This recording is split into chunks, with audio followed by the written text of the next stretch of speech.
think that as humans, especially as men, we only learn the hard way anyway. There's two ways to learn a lesson, the hard way and the hardest way. There's no easy way to learn a lesson. You have to learn the hard way.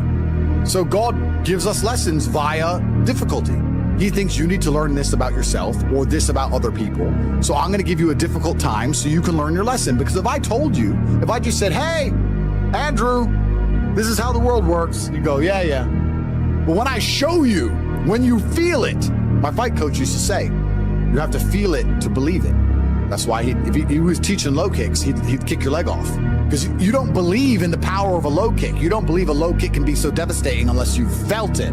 You have to feel it to believe it. So God will give you a difficult time so you learn your lessons. And the lessons are very important for you to be the person who you need to be in this life. He's the best of planners. And I'm thankful for all the lessons he's given me. He's bestowed knowledge upon me. How could I not be grateful to God for making me so intelligent and wise and the ability to look into things so deeply and come up to the right decision and basically predict the future perfectly? You have to have difficulty happening to you all the time. So when you sit and say, I want an easy life, what you're saying is you're a dummy and you want to be a dummy. You want to stay a dummy. I want an easy life and I don't want anything bad to happen to me because even though it will teach me lessons, I'm too big of I can't handle the emotional pain. I can't handle the stress. I don't want to be a dummy. I want to be smart. If I want to be smart, then hurt me. I just know that I become a more formidable, more competitive version of myself after every single bad thing that's ever happened to me. It's one less thing to fear. It's one less thing to be worried about. I've done it before. All of the wisdom I have, all of this knowledge I speak, all of these things I say have been learned through basically difficulty of life, through professional fighting and being poor and all bad things happening to me and struggle. All of my lessons have been bad things, bad events, bad scenarios, bad situations, pain, suffering, anger, resentment. All of these horrible emotions are how I've learned everything. So I thank God for giving them to me. And anyone who wants an easy life wants to stay a dummy.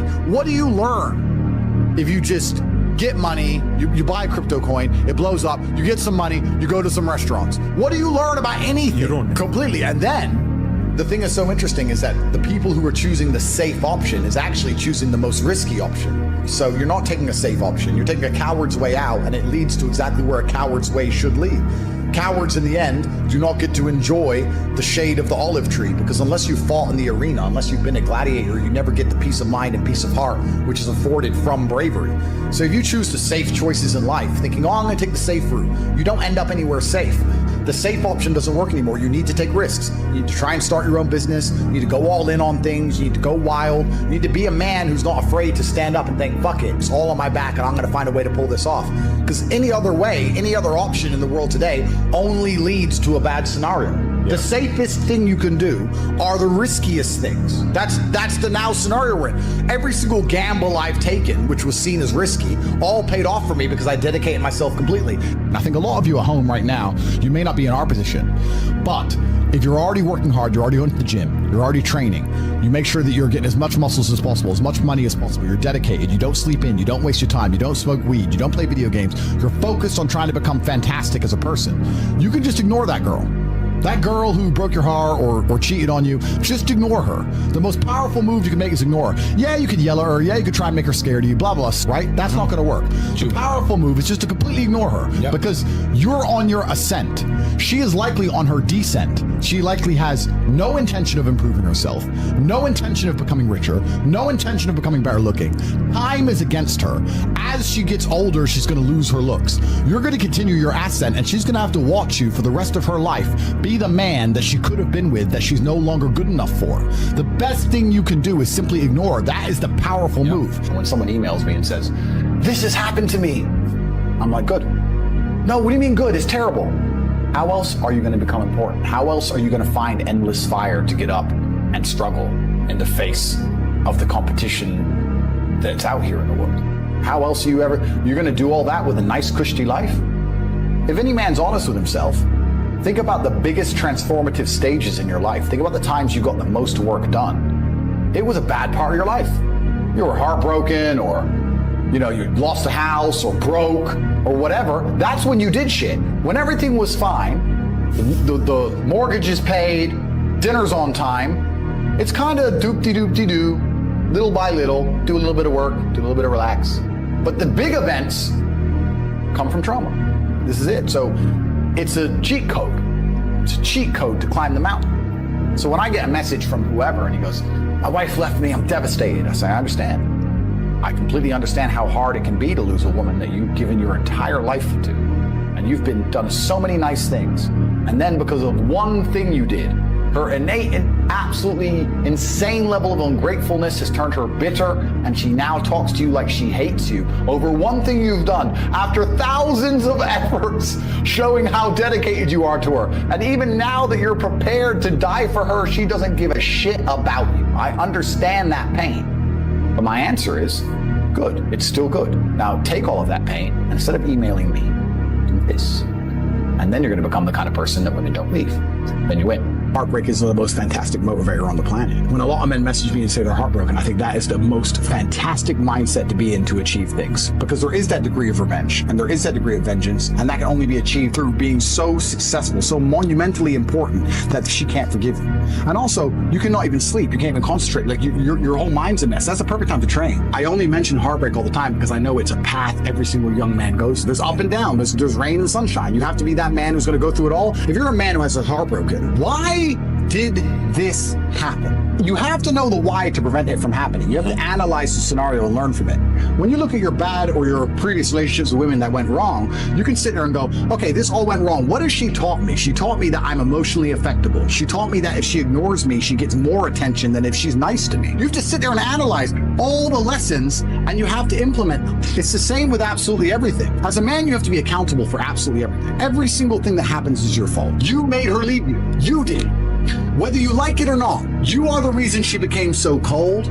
You are the reason she doesn't listen anymore. You are the reason she's so arrogant all of a sudden. You are. You may not have identified why yet, but if you identify why, then you get into your next relationship healed and understanding what you did wrong and learn from it. That's what you have to do. But most of these men don't want the self-accountability, and they want to blame the women. You have to blame yourself. I actually truly believe that women in their hearts, unless they're completely corrupted by society, women just want to love and be loved and feel safe.